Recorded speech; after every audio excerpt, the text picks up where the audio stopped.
ضروری بات، اگر آپ بیوٹی ٹپس، ٹوٹکے، اسلامی کہانیاں اور مستند قرآنی وظائف حاصل کرنا چاہتے ہیں تو ہمارے چینل کو سبسکرائب کریں۔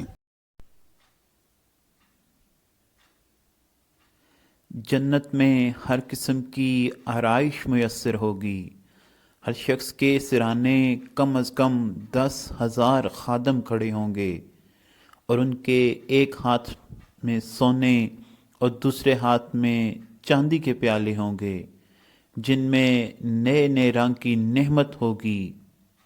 ان کی جوانی فنا نہ ہوگی۔ جنت میں نیند نہیں ہے۔ ایک حدیث مبارکہ ہے، جنت میں نیند نہیں، کیونکہ نیند ایک قسم کی موت ہے۔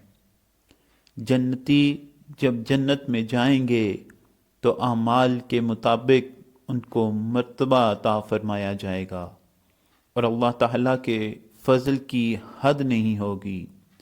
انہیں دنیا کے ایک ہفتے کی مدت کے بعد پروردگار عالم کی زیارت عطا فرمائی جائے گی۔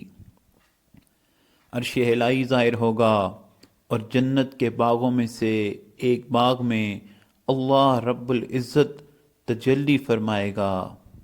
زیارت کے بعد اپنے اپنے مکانوں میں جائیں گے، ان کی بیویاں استقبال کریں گی۔ جنتی باہیں ملنا چاہیں گے تو ان کے تخت ایک دوسرے کے پاس چلے جائیں گے۔